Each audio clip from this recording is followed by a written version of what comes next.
Sounds like you recognise this guy. Ladies and gentlemen, good evening. Welcome to the University of Surrey.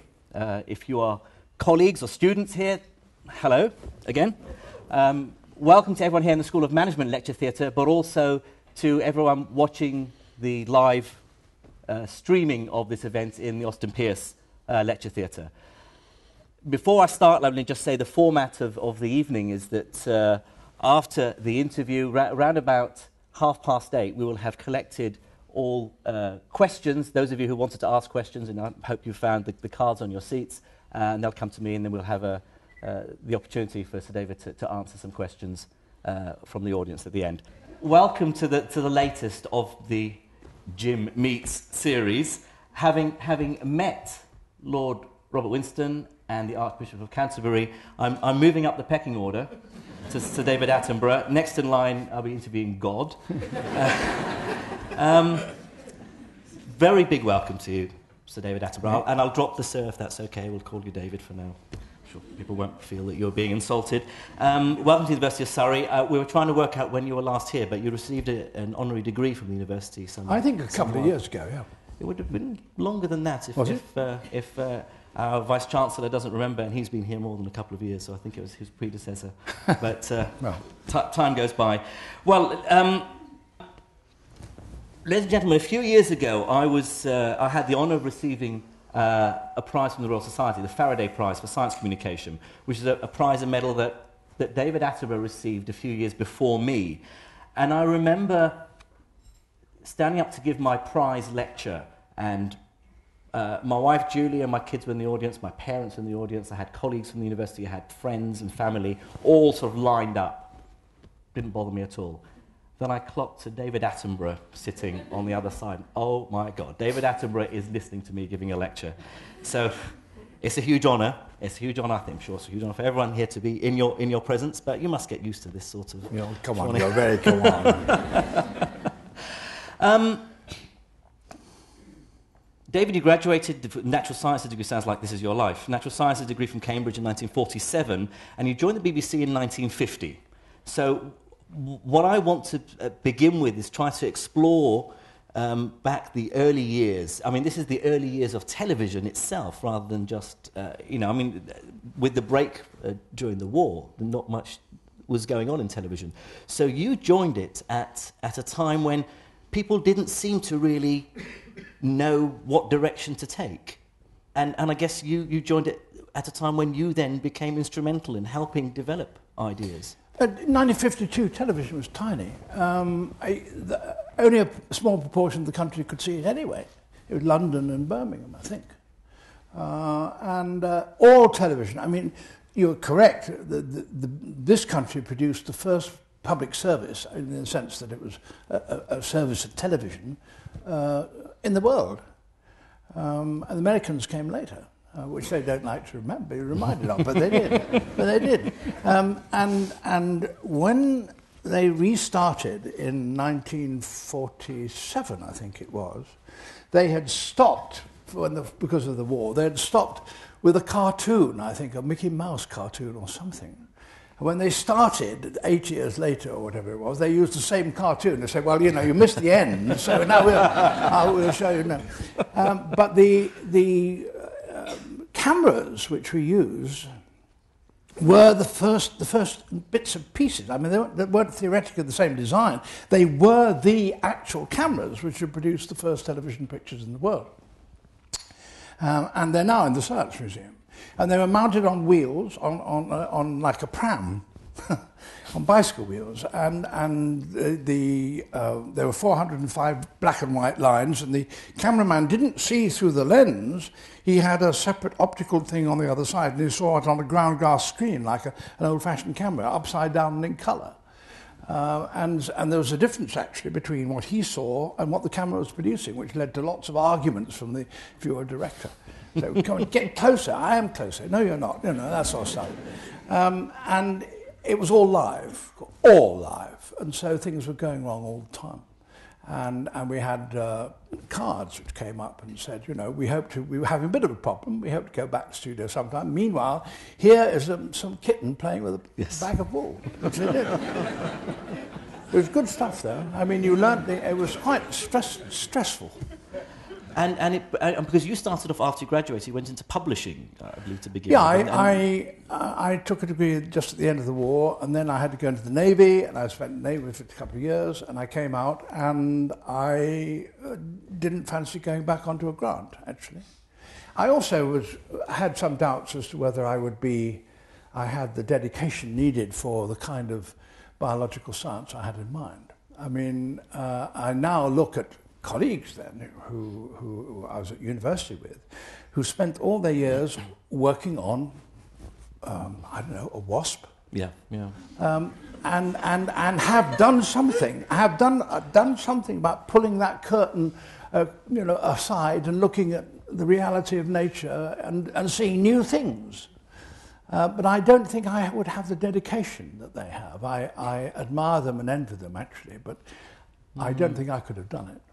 But I remember attending your lecture when you won the Faraday Prize, and at the party afterwards, there's a scientists meet the media party at the Royal Society. And I remember you giving a talk, a thank you speech, saying something along the lines of you didn't feel worthy being amongst so many eminent academics. And everyone was, I think, quite shocked, because if anyone in the UK was worthy of a science communication prize, it would be you. Yeah, well, science communication, okay. Communication. But the Royal Society is the first scientific society in the world, founded by Charles II. All the great scientists remember, Isaac Newton, Darwin. I mean, and when you're made a fellow, you sign a book, and if it's only one book, actually. You flick through the pages, and there it is, Isaac Newton. That's right, and you too. And, I'm not. But not yet. But you see, and I am not a scientist. I mean, I was educated as a scientist, yes. But the scientist, is someone who really looks at evidence and deduces things. I don't. I report upon it. And the Royal Society is very charitable in giving a special kind of category for people who interpret what scientists discover. And they go, and I'm on that basis. But the real stuff, is what you've done in astrophysics and what Darwin and Isaac Newton did, and I'm not in that category. But you've had the motivation, the opportunity to visit parts of the world, to see things that these scientists would give their right arm for. I had the opportunity to have a lot of fun. And go to a lot of exciting paces, and swan about and thinking, oh, this is great. That's not actually the same as sitting watching a wasp. Yeah. 7 days for a week for 52 weeks of the year. Yeah, that's true. I can do that. Would you see yourself, if you were an academic, would you see yourself more as a zoologist or an anthropologist? Because I know I'm not an anthropologist. But you've made programs and you've been fascinated by the peoples of the places you've visited. If I'm anything, I ought to know about animals. That is to say, I can recognise the difference between a gorilla and a chimpanzee. Okay. I should say I was going to save this till later, but a colleague of mine at lunch suggested to interview you I should dress up in a gorilla suit and maybe something. Roll back and sort of prod your mouth, or that's the iconic image we have. Now, the very first natural history program documentary you're involved with was Zoo Quest back in the 50s. Tell us about that. In comparison, because most of the audience here won't be old enough to remember that. Of course they won't. With all due respect. Yeah. But how does that compare with sort of the more recent natural history stuff? As I explained, television, when I joined it, was 100% live. 100%. They bought things called newsreels in the old days, in the 50s, which the cinema showed, and they bought news film, but that's all. The rest was all live. And of course, there were animal programs. And what animal programs consisted of then was a chap from the zoo would go into the Regent's Park and grab a few things and put them in sacks and bring them up to Alexandra Palace and put them on a table. And of course, these things would be sitting there blanking out. And he would try and explain what they were about and what kind of animals they were. And it was great television because it was live, and with any luck the animal would bite him, you know, or wet down his front, or even escape, which was even more exciting because we only had 2 studios. So the studio in which there would be an animal program at 6:30 or 7 o'clock would be the same one in which there was an epilogue, which there wasn't most likely, to close down the service at the end. And if you'd seen the animal escape, say a little flying squirrel, which did once, there was a microphone boom came across like that, and this chap was saying, and here's this lovely little squirrel, and it went whoop, and it jumped onto the boom, the microphone boom, and ran away. Well, now, if you knew the form, and if you were an experienced television viewer, you knew that in the same studio was going to be used in a couple of hours' time, and with any luck, the squirrel would reappear. which actually did on one occasion. I mean, there was a cleric saying, "Well, now, good night, my children," you know, and at the back, there was this little squirrel. So it was worth watching. However, there was that kind of program. And of course, the problem, if you had any feeling for natural history or for animals, but these poor creatures looked like oddities. I mean, they looked like freaks. And you couldn't understand why they were sitting on this doormat on the table, and they just didn't know what to do, and they couldn't behave. And I thought, why can't we show the animals in the wild? Now, there was a very good reason why you couldn't show them in the wild, actually, at that time, because the quality of 16mm film was very, very poor.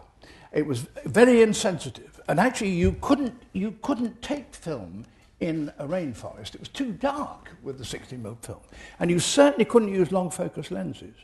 So I thought, since we can't film chimps or whatever it is, or birds up in the rainforest, what we can do is to film the zoo man catching them, and then back in the studio we could have them back on the coconut matting on the table. So that was the deal. And it was a mixture between a film sequence in showing a chap from the zoo picking up a cobra or something, and then coming to the studio, and there he was, and says, "Now you can see the cobra in more detail." And that was going to be a zoo quest. You couldn't possibly do it today. I mean, for one thing, zoos don't catch animals that anymore, because we know that the wild can't sustain them. It's intolerable. But it was okay then. Unfortunately, the man from the zoo on the first occasion, on the first programme, became very ill. And the boss of the television service, which was only a very small group of people, said, "Attenborough, you were there, you're the only bloke who can go and do it, so get in there, and it's no extra fee." Let's make that absolutely clear, you see. So I hopped down from the director's gallery and did the stuff on the studio. That's how they started. That was Zoo Quest. But you were pretty soon travelling to the far ends of the earth. Once a series was reasonably successful, I thought, what a racket, you know. Wow, if I play my cards right, I can get away again. So the first one was to West Africa, and then I thought, right, South America. So we went off to British Guiana, as it then was, Guyana now. And I did that every year for 10 years. Incredible. And I was reading your Life on Air book, where you go through all your adventures, and one thing amused me, if you remember the story, amused me because academics are often travelling on conferences, and they come back and they have to fill in their expenses forms, and you keep your receipts for everything. And you had to, when you came back from Paraguay, I think it was. That's right. And someone from the finances was asking about the horses that you bought. Well, in Paraguay, we went to a part of Paraguay called the Chaco, which is a big desert, just, east of the Paraguay River. And it's nothing much but cactus, but there are armadillos and stuff, which is what we were after. And we were on horses. And I said when I was arranging to do it, I said to the rancher who gave us the horse, I said, "What do we do with the horses when we can't afford to buy them, you know?" And he said, "Doesn't matter, these old nags. I mean, when you get on the other side, let them go back into the Chaco. It's okay by me. And I'll just charge you a nominal sum." So in due course, being an honest chap, see, I got back and I did my expenses, as we have to do for the BBC, and I put to hire of 2 horses 1,500 Guarani or whatever it was, about 30 bob. I mean, no money at all. And in due course, the wills of the BBC's accounts department take a long time to grind away, but after about a couple of months, they rang up and they said, "Mr. Attenborough," says the voice. I said, "Yes." They said, "You have an item here, it says to hire of 2 horses." I said, "Yes." And they said, "You mean the purchase?" I said, "No, we hired them." He said, "In that case, they're the corporation's property." "What did you do with them?" And I said, "Madam, we ate them." I presume that was fine. I mean, no, I mean, you say you worked on ZooQuest for many years, and gradually, I mean, we'll come later on to the break when you took over as controller of BBC Two, but then sort of more recently you started making the Life series, and it seems that they just got bigger and bigger sort of productions. For ZooQuest, I guess a lot of the time it was just you and a cameraman. ZooQuest was me and a cameraman. I did the recording, and there was a huge, great tape recorder, a shocking great thing, which had, I think, 10 U2 batteries, which drove the thing. And it was hopeless. I said to the...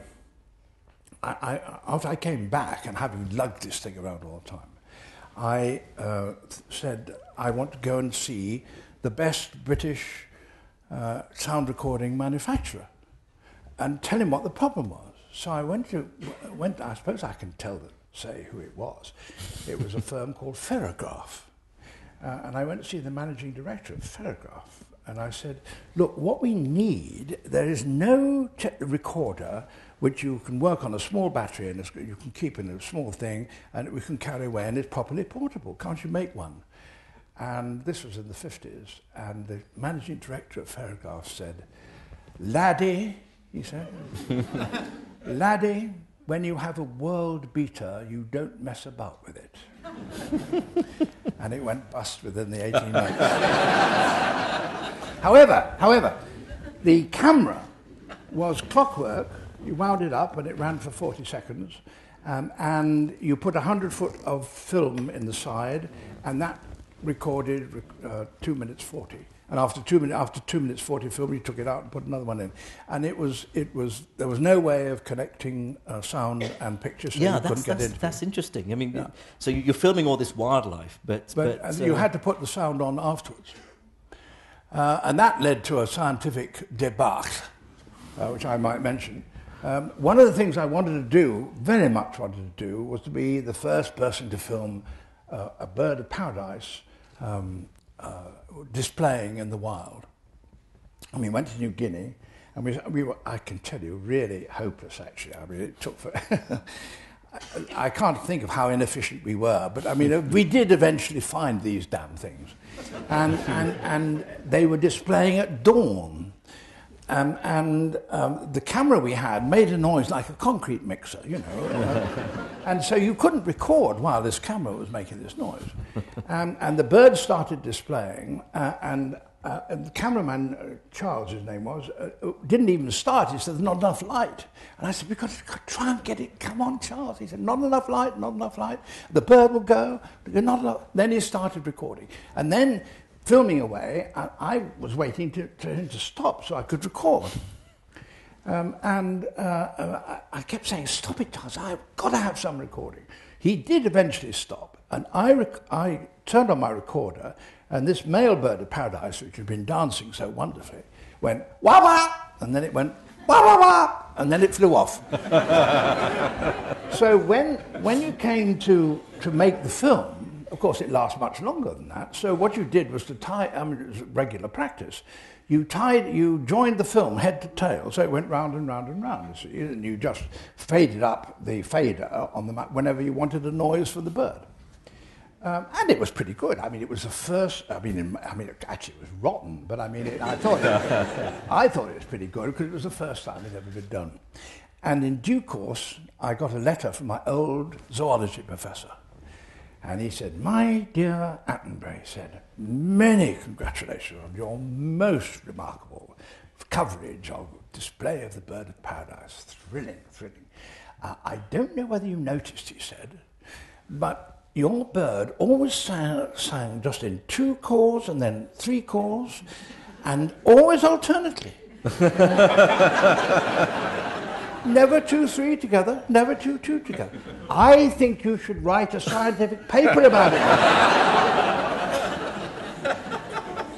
And so I missed my chance of original scientific paper and justify my entrance to the Royal Society.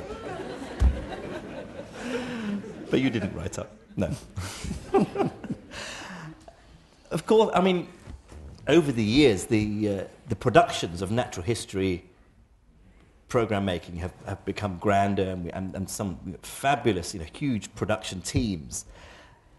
Do you miss not being in? I mean, presumably now when you make these programs, you're not so in control of locations and where you go and what and how it's filmed. Whereas there, it was really, you and the camera making it up as you went along. We should visit here and do that. Do you miss being sort of a little bit removed? You're just sort of brought in to do the pieces to camera and so on? Yeah, they were amateur half hour, really, to be absolutely honest. I mean, the Zoo Quest stuff in the 50s, we just romped off to Sumatra and saw what we could find. And no idea. Well, now, of course, the gear is so sophisticated.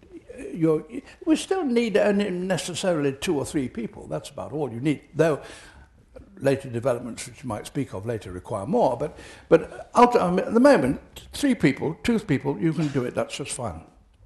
But you can't afford. And now we know so much. Now the sort of programs I make are supposed to explain how it is that birds have courtship displays or whatever. So I write it all in those particular, the life of birds or whatever. Each program has 30 to 40 pages, very, very carefully scripted. And we know exactly what it is we want to film. Yeah. And the state of zoological knowledge is that you read the right research papers and you can get what it is you need and tailor it to tell the story, to make the narrative clear. So you don't miss those days. I mean, well, I suppose they were carefree and you were young and you'd get bitten by mosquitoes and get bitten by animals. Yes, I suppose. I mean, in the old days, yes. Yes, I mean... You're a bit more protected now. But and of course, I do have a very, very strong motto, which I'd like to have in poker work over my fireplace, which is any damn fool can be uncomfortable. I mean, I don't... If there's a decent hotel up the road, I am not actually going to sleep in the mangroves. Quite, absolutely. But, I mean, sometimes you have to. Okay. Of course, you should try making productions for BBC4, where very often it is just me and the cameraman and the director doing the sound. I am sorry. Yes. They keep telling us that BBC One and BBC Two budgets are no different, but I don't believe that. Now, in the mid-'60s, I guess it was, you took over as controller of the then new BBC channel. Becoming an administrator. How did that come about? I mean, you were in front of the camera and now you were being asked to sit at a desk. I honestly don't know. I mean, I had been a producer. I mean, the bits in front of the camera were only a sideshow, really. I mean, I was a regular producer. I mean, I was Anthony Eden's producer. I mean, I produced political programs. And you're one of the first to help to make party political broadcasts. I was indeed. Broadcasts for TV. Actually, that's another long story, but quite boring. So, but anyway, so I was a general producer as well as doing these things. There was a change in the BBC structure. This new network came up. It had only been on the air for 11 months, and it was in some considerable trouble. I mean, because it started much earlier than it really was preparations for. And anyway, so the chap who started it actually moved to BBC One, and they wanted a new guy. And I was asked to do it, and I had to say to myself, am I a television man or am I a scientist? And I concluded I was a television man. So being in charge of a new network which had no empty schedules, so you could just sit there and suck the end of your pencil and think, what should we have?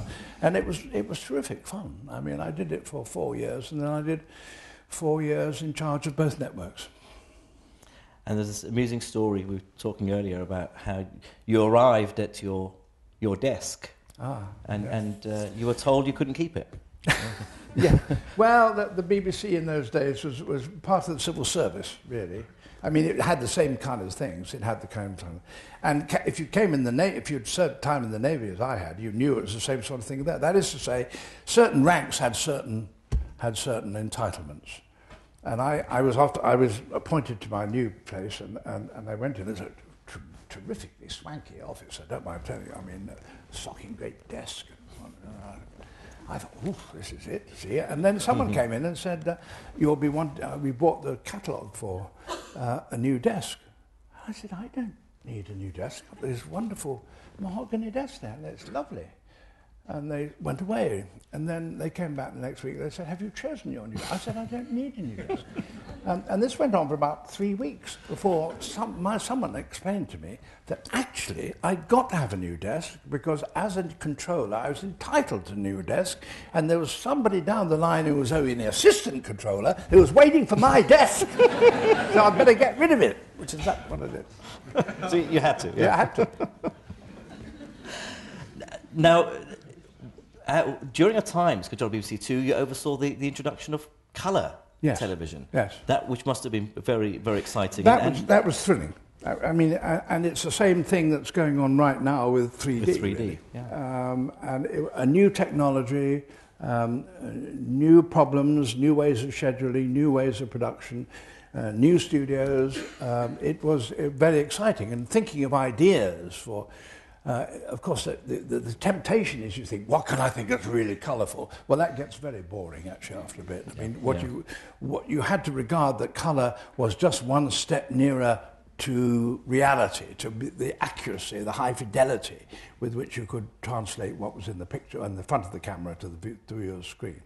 So I tried to call it high-fidelity television rather than colour television. But anyway, it was okay.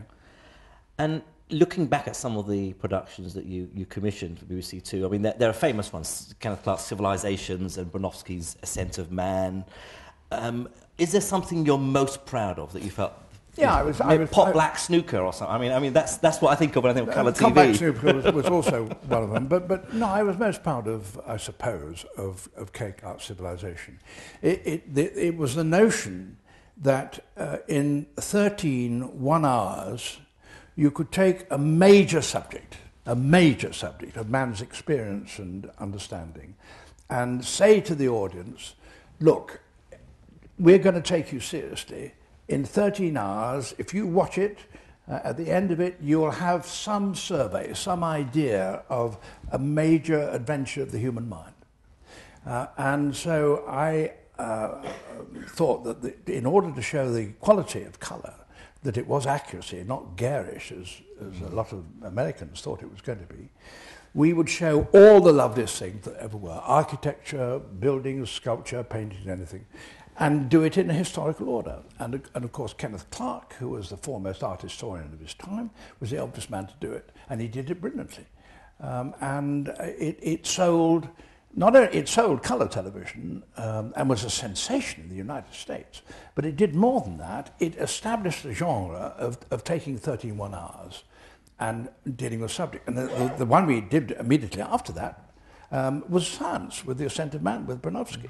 And they don't do it anymore. They've lost courage, if you ask me, to do 13 hours. You should be doing 13 hours on astrophysics. Quite, no, absolutely. You should. Yeah. You should.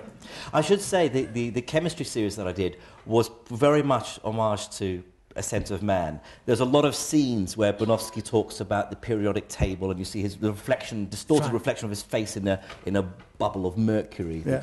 That my director was very keen to do. I don't know how many viewers actually remember that. And it was actually a colleague of mine in the physics department. They were saying he saw... There was an absolutely brilliant piece by Bronowski when he wanted to talk about the nature of crystals, which can be left-turning or right-turning, dextro-rotary or levo-rotary, two different kinds of the same substance, which is crucial in I should be telling him, you know anyway. And he... And he demonstrated it by sitting in the Alhambra looking at Moorish tiles. And it was brilliant. It was one of the most brilliant pieces of television exposition ever. Yeah, and still to be Yeah. matched, I think. Yeah. I mean, it was a classic. And Civilizations, I gather, went over budget, which was a problem that you solved. Well, yeah, I mean, I was particularly keen on this. I was going to see all the rushes. As soon as the stuff was shot, I would go down to the theatre and look at it. I made the elementary error, which I was new in the job at the time. I should have recognised that I was giving a hostage to fortune. I saw these first rushes of the stuff that, I've forgotten, it was Reims Cathedral or Notre or something anyway. And I got frightfully enthusiastic. I said, oh, that's absolutely, to the director, absolutely wonderful, it's marvellous, we keep the standard up, it'll be tremendous, I mean, it's so good. Well, no, great mistake. Because he immediately said what any director would say under those circumstances. Oh, yes, and I'm afraid it's very expensive. And we've overshot our budget, I'm afraid. And if you want to keep this quality up, you'll have to give us that. And I think I then took the only kind of managerial decision of any quality that I took in my entire 8 years. I suddenly realised that if I showed the thing twice, it would halve the cost per minute.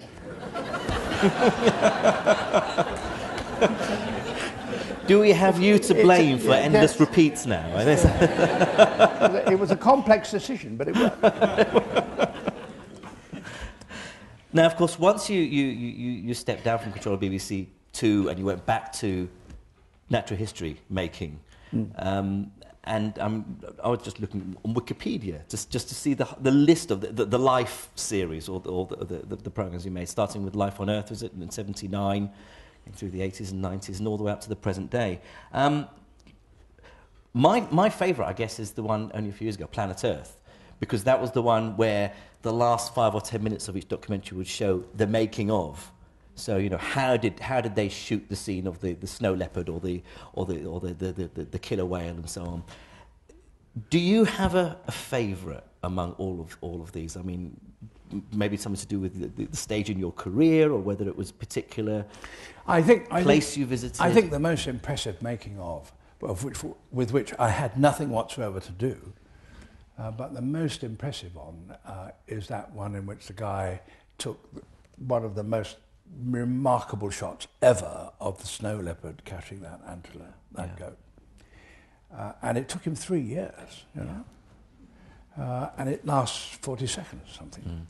But that shows you what those cameramen... And, you know, natural history programmes are indeed great. And if there's credit for you, I do assure you it's not due to the bloke who puts the words on. It's to do with the man who presses the button on the camera.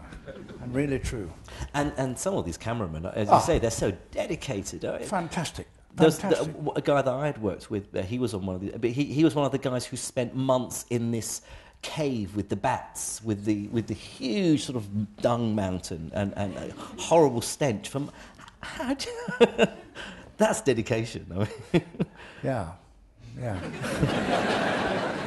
Well, as a matter of fact, what happened the first time we were in a cave in Borneo, and the producer, he's the guy who tells narrators and presenters and cameramen what to do. The producer's standing at the bottom and says, we see this huge dune, like a great sand dune, going, it must be, I think, 150 feet high. I mean, a sort of has a golden surface. It goes from the bottom of this cave right up to within 10 feet of the roof. And it's covered, when you first see it, it sort of shimmers, a sort of gold colour. When you get close, you think, what can be shimmering gold in a cave? And the answer is cockroaches. The entire cave thing was covered with mats of cockroaches, which were eating all the bat dung, and the occasional dead bat as well. And then amongst them, there were little black beetles, which were eating the dead cockroaches. And so the cameraman, the director says, in the way that directors do, it's great, chaps, you and the cameraman go up to the top and do a piece at the top. I'll stay down here. So the cameraman and I and the recordist trudged up this mountain of droppings, and it was terrible. I mean, the ammonia was really choking. And we got to the top, And the producer at the bottom said, "Say something," you see. So the cameraman turned on, and he turned on the lights, and when he did, all these bats sort of came off from the roof and started swirling around in a great whirlpool, as it were. The wind from their from their wings was enough, to fan the face. And what with that and the ammonia that was coming up, it was quite tough. And so I looked at the camera and I said, I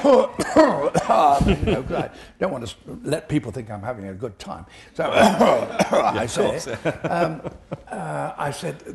a lot of people, I say, may think that these bats, going around my head are likely to collide and go into my face or something, but they have this wonderful system called sonar, which they're able to guide them by making these high-pitched calls. And the cameraman said, the director said, "Fine, stop," cut, and a bat hit me straight in the face.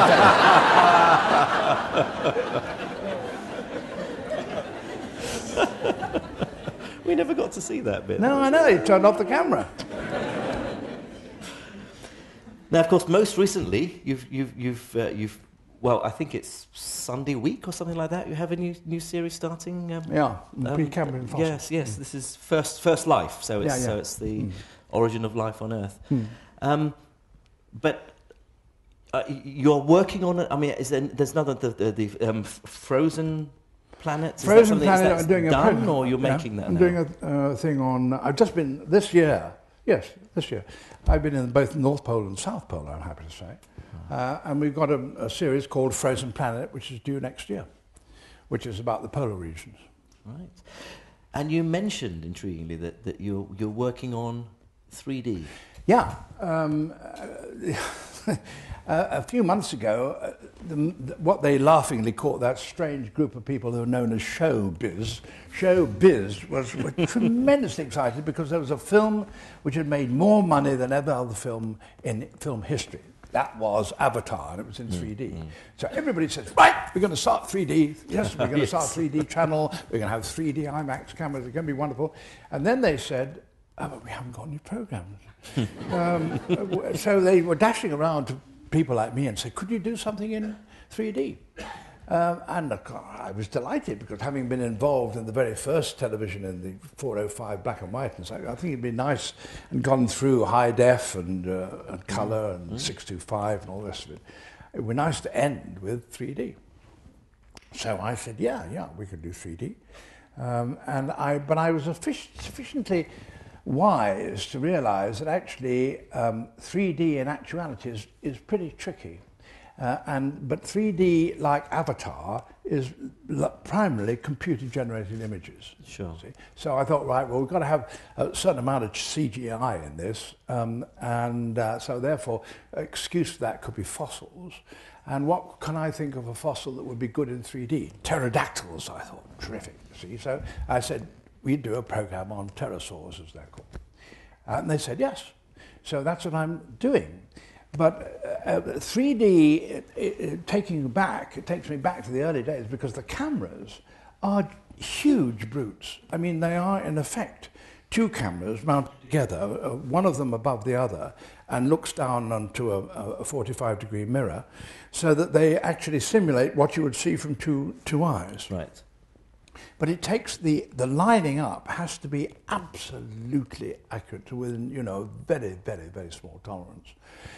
And it takes 4 people to lift it, and it takes 12 people to do it, to shoot it with it.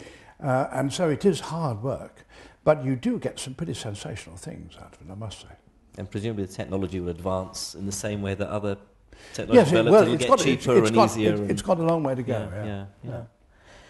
When it comes to natural history, do you sometimes feel you're repeating yourself, or that you're visiting locations and talking about animals that you've talked about before? Because it must be only so much that can be described. Not really, I mean, it is perfectly true. As far as I'm concerned, I go back to Borneo, or I've just come back from Madagascar, where I used to be. And the animal kingdom is so multifarious. I mean, so fantastically varied. You've only got to read the biological literature. Every time you open a paper, there's some new mind-blowing thing that you see. So it's all out there, and coupled with the fact that we can now do things so much better than we did 20, 30, 40 years ago. The technology is now, there's really nothing you can't do on the surface of the Earth. I mean, the bottom, the abyssal part of the sea is a different kettle of fish, but on the surface of the Earth, we can film at night. We've got little cameras the size of walnuts, which you can put in a burrow or on a bird's nest. You can film from a helicopter, you can slow things down, you can speed things up. There is almost nothing in the animal world that you can't potentially film. And so we've got all that facility and massive new stuff to do, so it'll be a long time before you repeat yourself. We haven't run out of ideas. No, never. With the BBC now is going through, I don't know, we don't know yet whether it's going to be going through a crisis, but certainly the freezing of the licence fee and taking on things like the World Service Radio, people are certainly up the upper echelons having to tighten their belts. Do you think the high-quality end documentary making is going to suffer because of belt tightening? Well, I think it's a possibility, but I think it's up to us to deal with that. If we lower quality, we are cutting off our nose to spite our face. At the moment now, natural history films, I don't mean just the things I do, but the general natural history output from the unit is the top, and it's best in the world, you know. So it goes to America, and it goes to Australia, and it goes to Canada, it goes to Germany, I mean, it goes all over the world. So it pays for itself. And there's no other organisation in the world that tries to do that. It's a unique BBC thing. And if the BBC stops doing that, the BBC will have lost some of the things that make it worth having. So, and presumably there are ways of cutting back on. Yes, I mean, sure. One man's dross is another man's peak viewing. I mean, it's, yes, I truly don't think that the BBC Natural History Unit, when we're talking about what it cost in the field, I don't think we're over extravagant. I really don't. No. I think we can go on doing it. I mean, we may have to trim our ambition and not go to the Antarctic just for 3 minutes. But maybe that's a reasonable discipline. Now, outside of television, I mean, and you have finger in so many different pies, and you're involved in lots of different projects. I know that along with the likes of people like James Lovelock and Jonathan Porritt, you're involved in an organisation called the Optimum Population Trust. Can you tell us a little bit about that, and why are you passionate about it? Well, I believe that almost every ill that afflicts the world today can be put down to increasing population size. It's a sobering thought that since I was making those programs that I was describing at Alexandra Palace, which doesn't seem to me so long ago, but the human population has tripled. 3 times as many people living on this planet than there were in 1954. And of course, they all want food, they all need houses, they all want roads to drive their cars on and one thing. So where can all that space come from? Answer, it can only come from the wild. So the wild, natural part of the world is under huge pressure. No wonder the rainforest is being cut down. Not only that, we know about carbon dioxide and the problems that's causing in the atmosphere, which is because we are 3 times as many as we were. Not only us breathing out carbon dioxide, but what we do with our motor cars and what we do with the way we spend energy and so on. I also think that it lies at the root of urban violence. It lies at the root of a great number of ills that are afflicting us. And it cannot go on. I mean, it is perfectly clear that the Earth is of finite size. So either we are going to have to stop increasing our numbers, or the Earth will cause us to reduce our population. And indeed, if you were talking to people living in parts of Africa now, you might well say that the Earth has already started doing that and afflicting them with famine. I mean, why are they famine? Because they have too many people, or the land on which they live is not rich enough to give them all the food they need. So we've got to handle that somehow. Now, how do you do it? I mean, there is nothing more, I was going to say sacred, but there's nothing more fundamental right that human beings have but to reproduce themselves. So how do you square that? Well, there is one consolation, and that is that in every example, every place where women have the right of their own future, where they have the vote to decide what they want to do, where they are given medical facilities for birth control, and they are literate and allowed to do so. In all that, if those conditions apply, the population growth falls. So it is a reason why we should spread wealth more evenly around the world amongst the population. But that we have to do something about escalating population, there can be no doubt.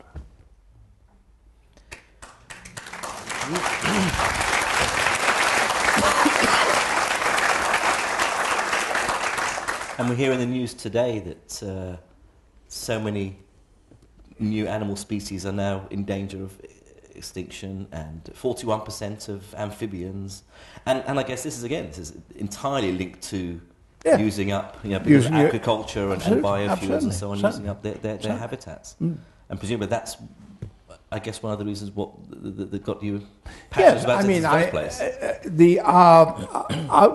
place. Humanity has been very slow, really, about understanding what it's been doing to the natural world. Partly because numbers were so much smaller 100 years ago. Even 50 or 60 years ago, we still thought that the seas were infinitely large, and therefore we could pour the refuse, we could pour the sewers of our towns into the sea because the sea will wash it away. I mean, how extraordinary that was, but that was what people thought 50, 70 years ago, only. And now we realize that there is nowhere in the oceans of the world where you can't detect the effect of humanity. Nowhere. There seems to have been a sort of a backlash against the concerns over climate change in the last year or two. Have you noticed this? Do you feel how do you combat this? Well, suddenly people say, well, I'm not a climate change denier, I'm a climate change skeptic because I'm not sure you've made the case. Does a case, do you think, still have to be made that we're doing something to the planet and something has to be done to stop that? I am not a climate scientist. I don't understand the complex chemistry of what goes on up there. There are only a very relatively small number of people who have been studying that thing. But they are very reputable scientists. And reputable scientists, as you being one, you are very cautious about saying, I am 100% sure of anything. That is not a scientific posture. You can say, I am 98% sure. I can say, every evidence that I can see means this. But you cannot ever say, if you're a conscientious scientist, you cannot say, I am 100% sure. But we are dealing with a huge problem here. We are dealing with destiny. We are dealing with fate. And if 99% of the climatologists of the world, of respected scientists, conclude that there is now no doubt in their mind, apart from that kind of 2%, that what we are doing is causing a rise in temperatures, and the changing climate is responsible for us, and if we go on changing it, it will end in disaster. I take that seriously. I don't think we have the right to say, oh, well, there's a 2% chance not. I always find that the most puzzling thing, because if your doctor told you that if you didn't change your lifestyle, your diet, or stop smoking, there's a 30% chance that it'll kill you in a few years. 30% will be far too high a risk to take. But of course you change your lifestyle. And yet here we're talking about much, much higher percentage. Well, we have to recognise that there are a lot of forces which push people towards denying it. For one thing, it's more comfortable.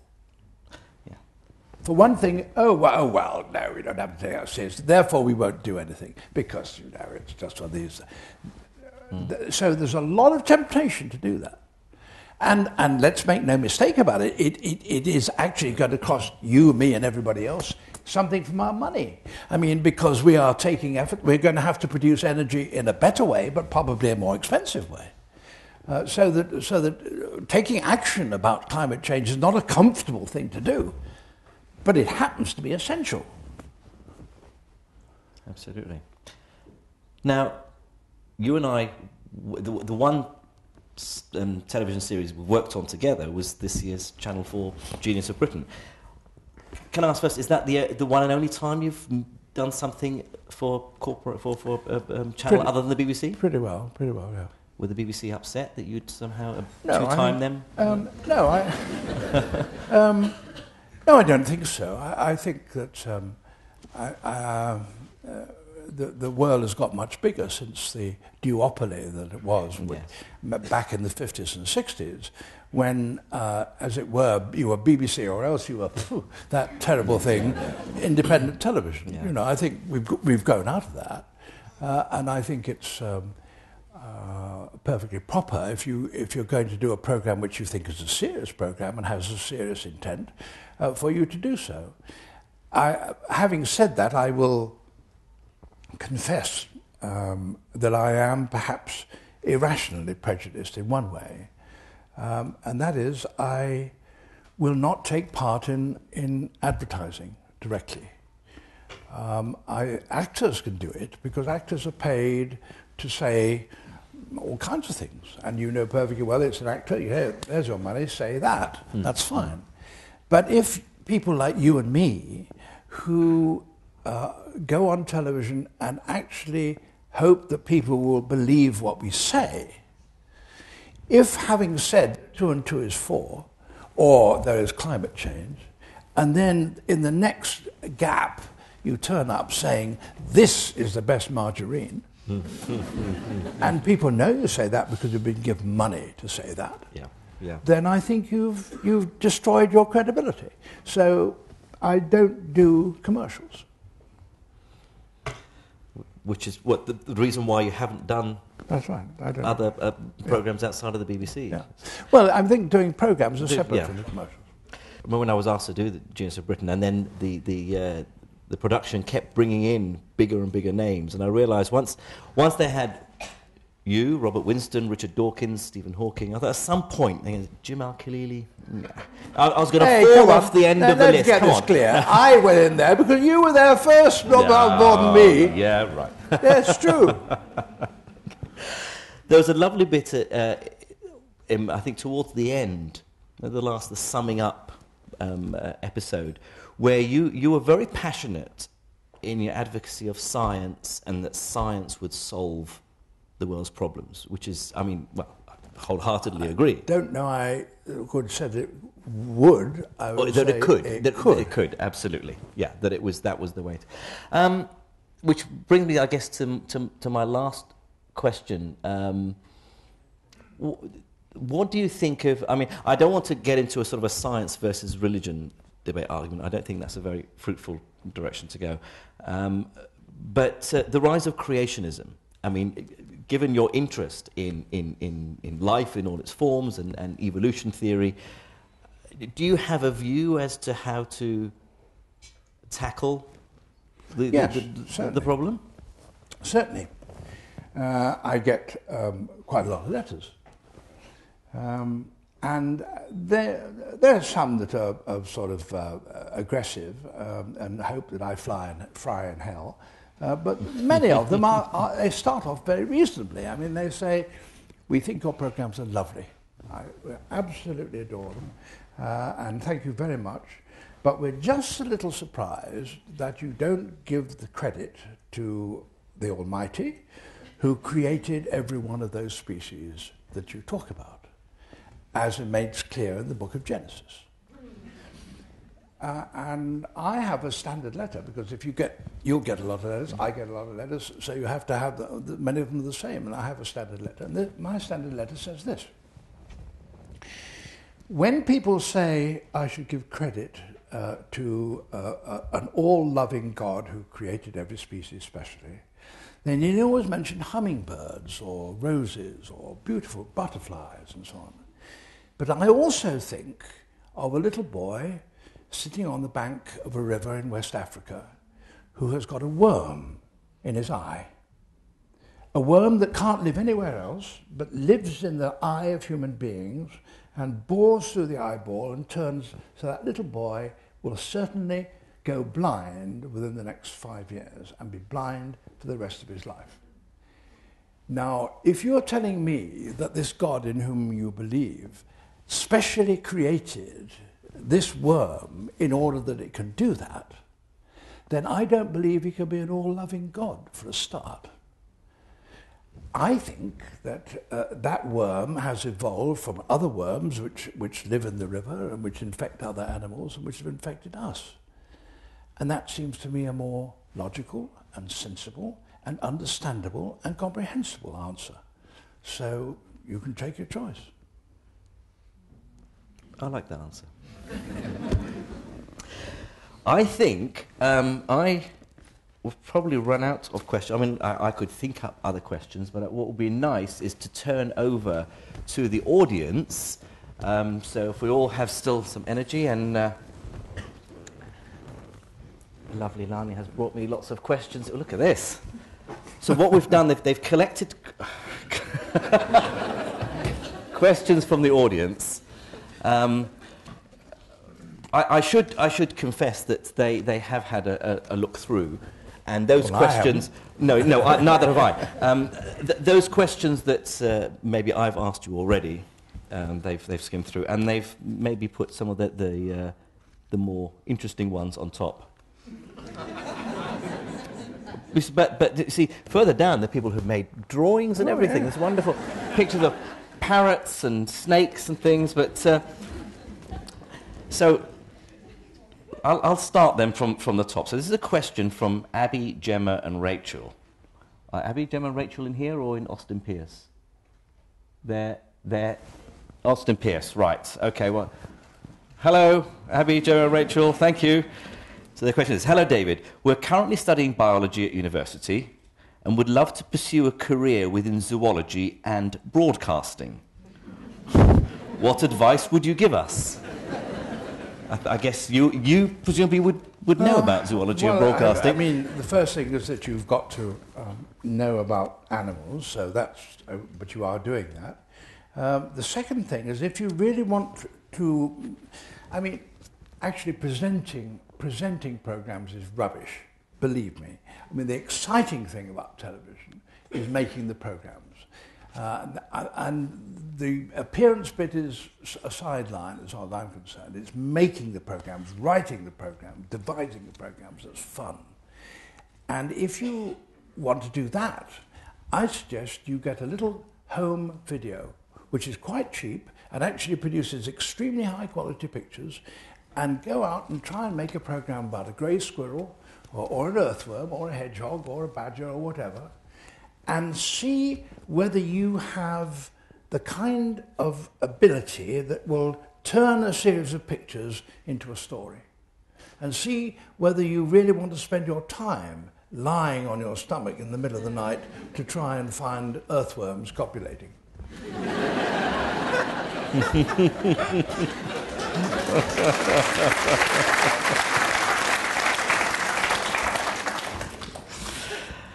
Now, this next question doesn't have a name attached to it, but it goes, have you ever been tempted to interfere with nature? For instance, help an injured animal or interrupt a hunt. Thank you. you would be inhuman if you were not tempted to do so. If you see a baby antelope pounced on by a cheetah, let's say, poor little thing with its big eyes bleating, if your stomach wasn't turned over by that, if you didn't feel an overwhelming desire to frighten off the cheetah and try and save the animal, you would be inhuman. Because we are actually programmed to react in that way to large eyes, lustrous eyes. We are programmed to protect small creatures, babies. But if you did do that, what would happen? Well, the first thing is that the cheetah would have to go and attack another one if it was going to feed its cubs, unless they're going to starve. The second thing is that the animal was probably so traumatized by being knocked over by a cheetah that it won't recover.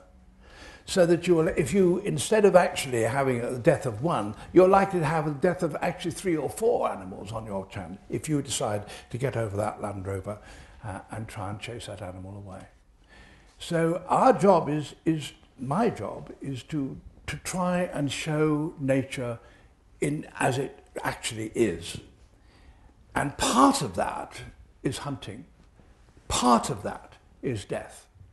Of course, you can say natural history programs, we don't wish to see that, thank you very much. We all know it goes on, but it's unhappy and we don't want to see it. Okay, if you want fairy stories, go somewhere else for me.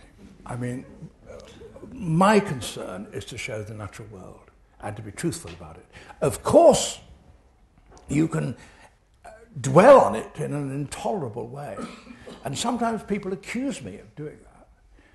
But I can tell you, if I showed them what it is we leave on the cutting room floor, I showed them how much we cut off of animals being eaten alive, I am more concerned that I've actually moved towards a fairy story than the other way around.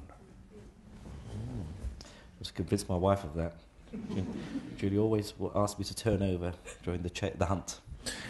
Well, I mean, I mustn't be too highfalutin about this, yeah. But you know, drama is about real life. I mean, Shakespeare knew what real life was about, and Shakespeare didn't shrink from showing people having their eyes put out, you know. We aren't dealing with fairy stories. If you really want to know that the natural history is actually being honest about reality, you have to tackle this problem. And you've got to do it very carefully, because you're either extreme, cutting it out altogether, or showing it all. Both are improper. You have to do a narrow way. And I do my best. And I dare say the trouble is there's nobody to agree what the best is. There was, I mean, to show you the sort of thing that a lot of people have perfectly reputable and perfectly understandable children, but a lot of people don't. I mean, I did get a letter from someone who said, I watched your program last night in which there was a lion killing a wildebeest. And I know these programs cost a lot of money, and it would have been much better if that money wasn't used to make those programs like that, but was used to try and train lions to eat grass.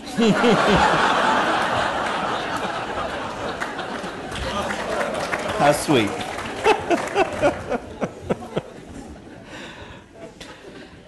This next question, dear Sir Mr. Attenborough, I'll just read the end bit because it's, thanks a lot, love you, Bella. P.S. Fizzsock are having a bar crawl tonight, please come. But the question is it true you found a skull in your back garden? So I think maybe you should tell us this story. I did not find a skull in my back garden, but next door to me is a property which I have bought and which I'm going to build an extension. And a man working a digger turned up a bit of soil, and there was something that he thought was a human skull. I wasn't there. I was in Bristol or somewhere else. So I didn't see that. He picked it up, and he turned up at the door, and he said, Sir David's the man to identify this, he said. But And when he was told that Sir David wasn't there, he said, "Oh, I'll take it and put it back." So, which is what he did, and then he told the police. The police came. The detail is that, as I knew perfectly well, and anybody in my road knows perfectly well, 2 doors down from me is a place where there was a big Victorian scandalous murder, I mean a sensational murder, 1879.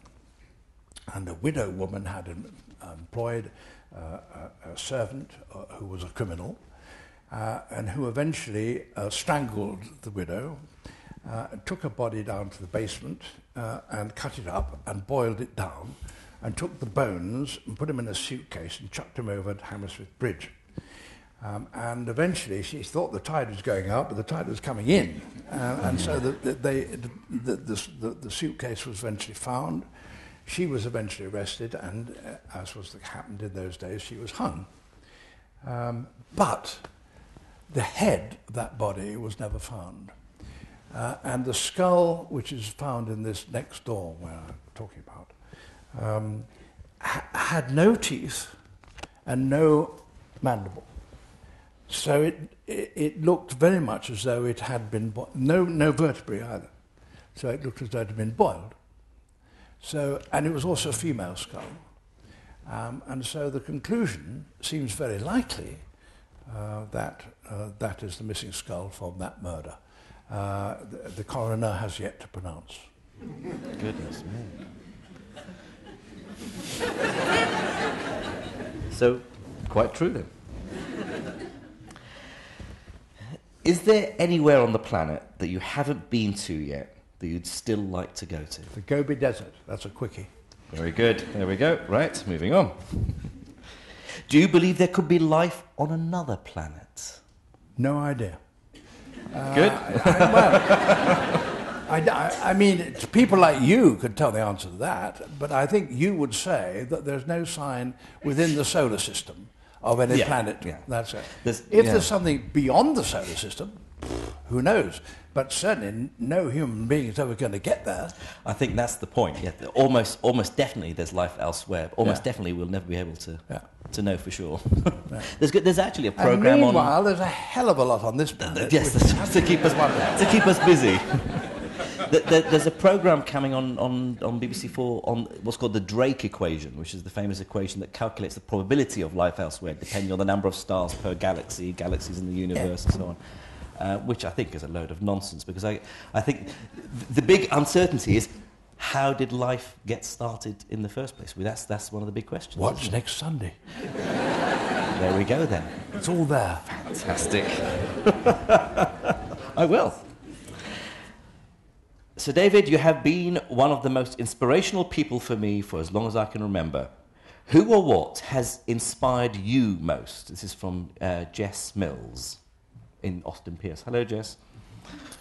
I can't say that I was inspired, but I know who I admire, and I know who I think was a great mind, and there are no prizes for guessing that would be Charles Darwin. I mean, people think that Charles Darwin, scoured the world and so on. He was only away for about 4 years.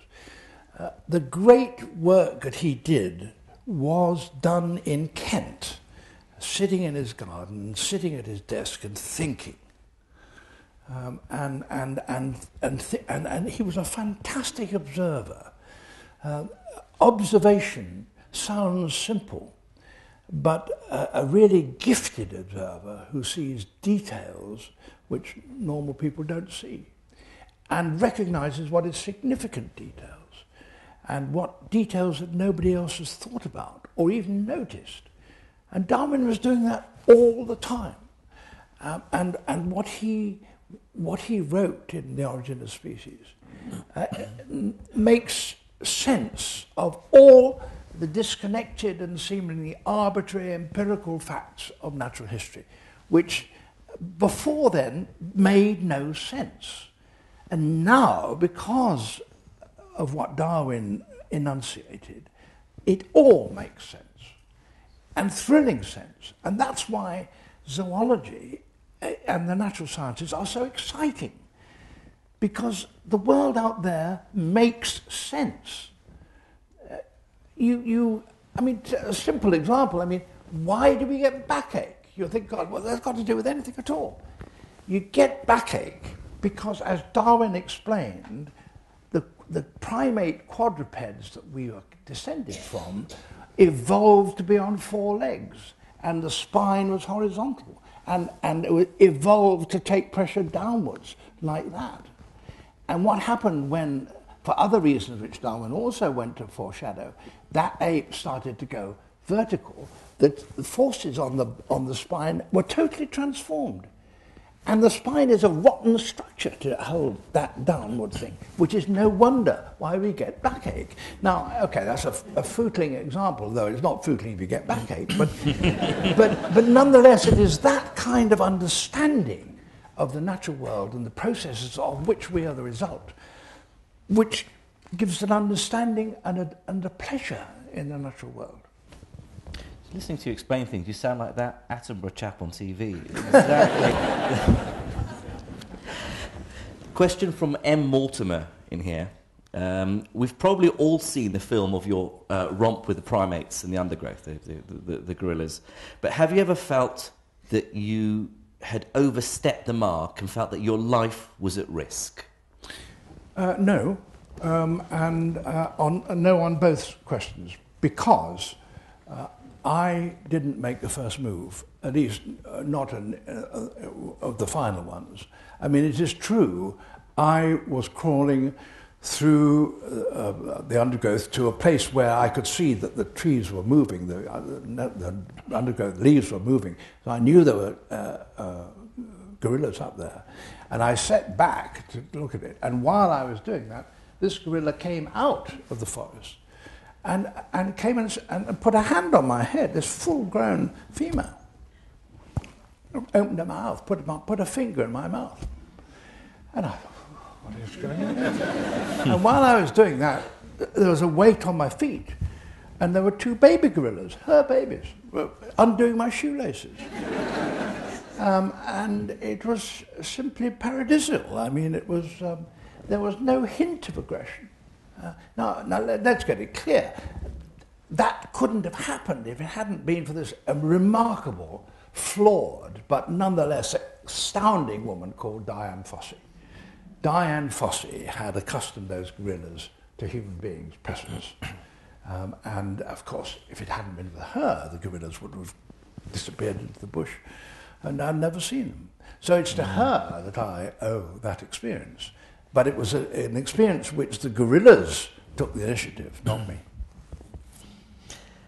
Have there been other animals? I mean, any of the big cats or stampeding elephants? A situation where you felt this is too well, close Elsa to the call. lioness, born free. Before that book was published, I was on my way to Madagascar. Now, this is 50 years ago, and I got a message in Nairobi where I said, you change planes, to say, we've just heard that there's this extraordinary woman called Joy Adamson up in the northern part of Kenya who has brought up a lioness, and the lioness has gone into the wild, and there produced her young cubs, and is bringing back her cubs to show to Joy Adamson, who tamed this animal. Go and make a film about it. So we changed planes. I chartered a little plane, just me and the cameraman, and we went up to the Northern Division, as it then was, and where Joy's camp was. And Joy was very, very distraught.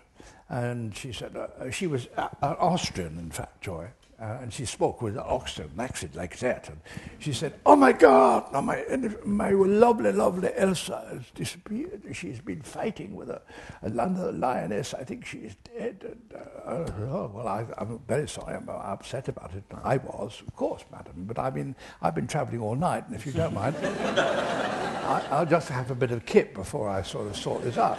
So I got a camp bed, and I put the camp bed under a big fig tree down by the river, down the Tana River there.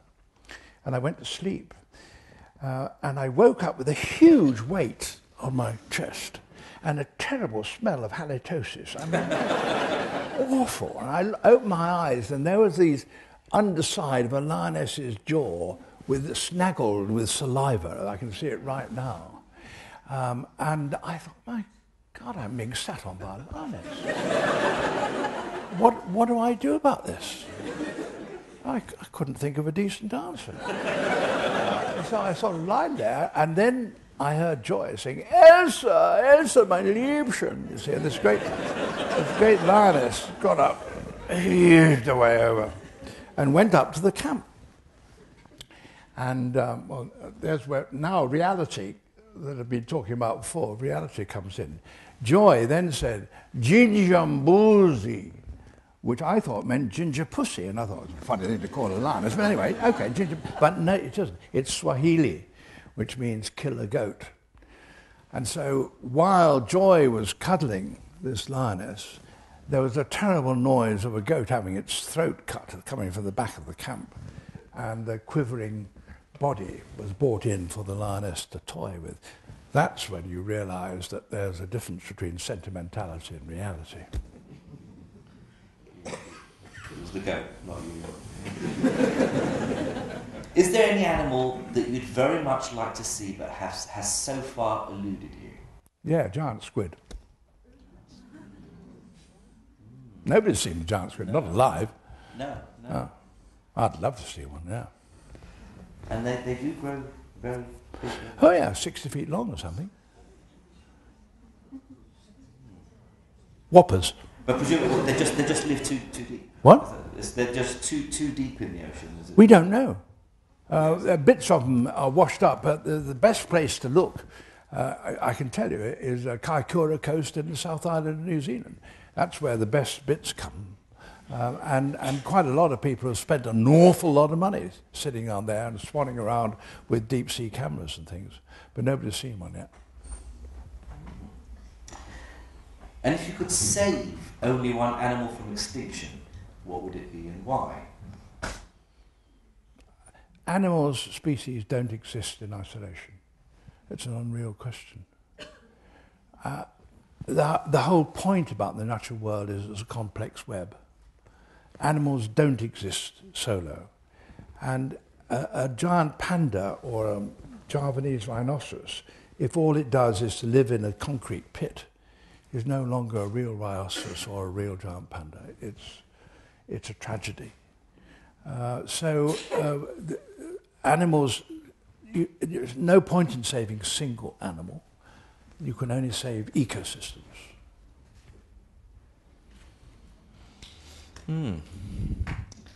Oh, some people want to clap, others aren't quite sure.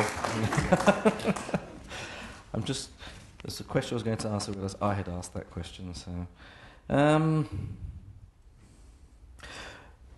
this is a tough one. What is the one thing mankind could and should do to reduce our impact on the natural world? Easy. Limit its population. Reduce population. Right. Right. Well, let's see. What else have we got? What is the most impressive act of display that a male bird will do for a female? Could it be, is it the hoverbird of Australia? Lyrebird? Could it be? Is that what it says? Well, bowerbird. Bowerbird, right, sorry. Bowerbird, yeah, I think so. The questioner clearly knows what bowerbirds are. Unlike me, yeah. It was, is that the bowerbirds are animals which are birds which, instead of going through all the complicated business of growing huge, elaborate plumes, which birds of paradise do, instead uses treasures, quartz crystals or blueberries or something to decorate a special kind of museum, which a display ground, and the females come along and say, if that's the best you can get, that's absolutely They do.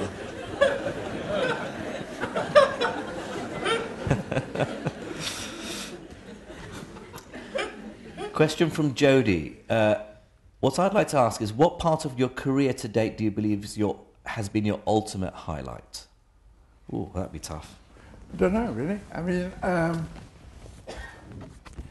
I mean, I have been fantastically lucky to spend my life, you know, doing this sort of thing. And I haven't planned it.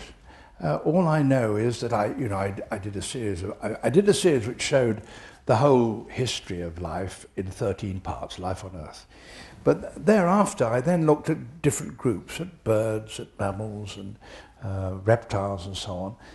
Simply taking one at a time, because they were just ones that hadn't been done. And now I've completed the set, really. We've done invertebrates with insects and so on. So it makes a nice, complete story. And the thing I'm just finishing doing now, which starts, I think is it a Sunday? Probably the 5th anyway, is about the evidence that we have for the very, very beginning of that process, dating from 1,000 million years ago and going up to about 350 million years ago. So which is, as it were, the forward, right, the introduction to life on Earth. A lot of these questions are very similar along the lines of what's your favourite part of your career, favourite animal, that sort of thing.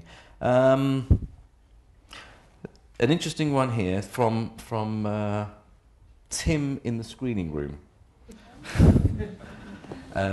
What animal would you compare yourself with?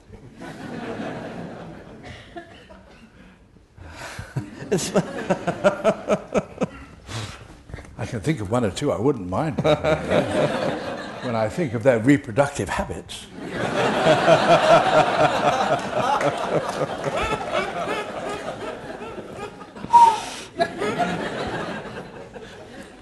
There are several questions here about consciousness. After many years spent with such a variety of wildlife, do you believe that our consciousness really separates humans as a species as much as some people think? Well, I don't know what some people think, but I believe that we are able to use our minds in a way which there is no animal that can totally emulate. I think we can think of complex problems and solve them mentally, which we have no evidence that even other primates can do. Primates can do a heck of a lot, much more than we suppose, but I don't think there ever is going to be a chimpanzee that can understand E equals mc squared, which seems to suggest you think I can understand E equals mc squared. You understand E equals, but I don't really. But anyway, I'm pretty sure a chimpanzee doesn't. Yes, I do.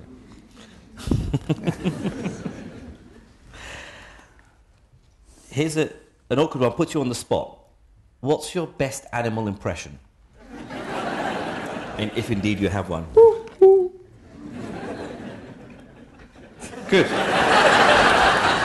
That was excellent. Okay, so this is the last question I think I'll ask you. It's in two parts. Where does your energy come from to do what you do at an age when most people are retired, and what next? All I know is that that life is very, very unfair. And we are given gifts and good fortune which none of us can have deserved, and we get ill fortune which none of us can deserve. I know people of my age, I have relations of my age who I'm very fond of, who can't do things. I'm 84, and I can think of other people of 84 who are very virtuous, very clever, very intelligent, very deserving, who for no reason at all can't think straight. And that's nothing to do with virtue, that's just the way it is. No.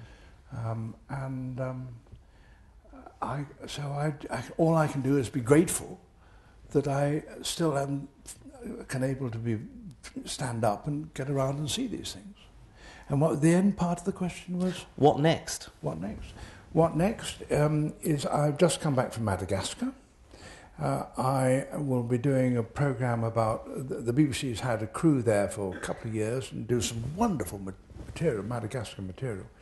And I'm doing a programme at the end, which sort of summarises Madagascar, because I went there 50 years ago and made the first natural history films there. And then after that, I have got a series called Frozen Planet, and this year, I was in both South Pole and the North Pole, to make sequences that go in that.